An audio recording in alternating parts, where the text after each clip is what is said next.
We're in the Pazzi Chapel in Santa Croce in Florence, one of the most celebrated buildings of the early Renaissance in Italy. And it is almost universally credited to the architect Brunelleschi. Some art historians believe that while Brunelleschi did the plan, much of the building was changed by a later architect, and that the loggia that's outside was not Brunelleschi's design. And architectural historians care about these details because this building is so universally loved. You walk out of the Church of Santa Croce, this Franciscan church that dates to the 13th century, into a cloister where the monks would meditate, and you walk into this space that was intended as a chapter house, as a place for the monks to gather and talk and pray, and there are benches around the edges for that purpose. But it is so different than the space of Santa Croce. That is a Gothic building, and this building is inspired instead by humanist ideas that developed during the period that we call the Renaissance. That is, ideas that were looking back to ancient Greece and ancient Rome. So in Santa Croce, we see stained glass windows, we see frescoed chapels, pointed arches, a trussed wooden ceiling, and as we sit here in the Pazzi Chapel, your eye is drawn upward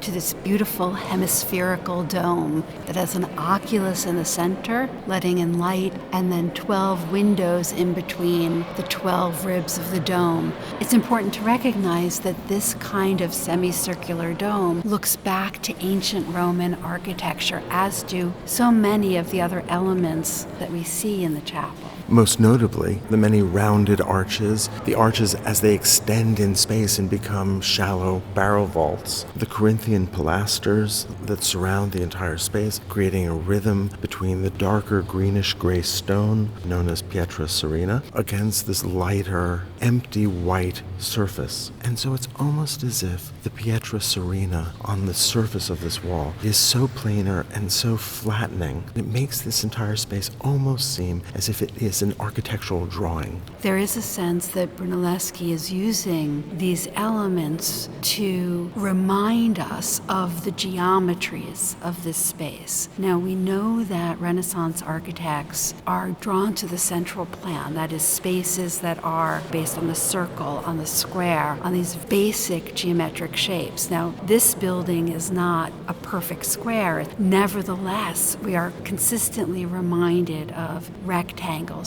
squares, circles, semicircles, this fundamental geometry that I think in the Renaissance is associated with the mathematical rules that God created the universe with. And it's not as though medieval architects didn't use geometry or think about proportions, but there is a way in which Brunelleschi is using the vocabulary of ancient architecture to draw our attention to those geometric forms. We're watching people walk through this space. They enter, they immediately look up. They look around. Some people then just simply walk away, seeming disappointed that there's not something to look at, not recognizing that the space itself is the star. If you've come from Santa Croce, as most people have when they enter the Pazzi Chapel, there's so much to see on the walls. There are frescoes, there are sculpted tombs, and none of that is here. Now, we should say that this is called the Pazzi Chapel because it was commissioned by the Pazzi family, a noble family who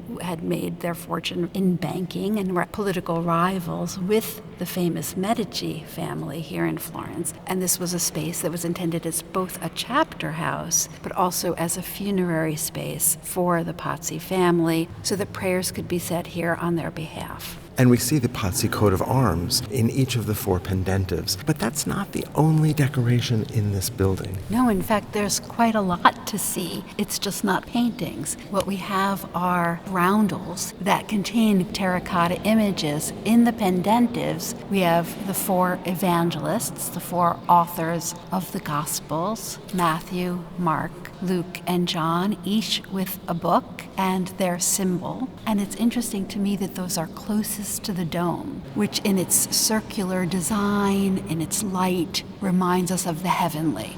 And each of those 4 rondels of the evangelists are constructed with colored glazes, which is different from the 12 rondels on the walls of the chapel, because here we have the 12 apostles in white set against a blue ground. Each apostle seated, but in a unique pose, obviously a love of the fall of this classicizing drapery. And all of these rondels were produced not by Brunelleschi, but by Luca della Robbia and Andrea della Robbia and their workshop. So we move from the 12 apostles in their heavenly blue background up to the 4 evangelists and then the dome at the top. But we also notice additional decoration in the frieze where we see pairs of angels, and in between that we see a lamb with 7 seals. This iconography is taken from the book of Revelation that foretells the second coming of Christ and the beginning of God's kingdom on earth.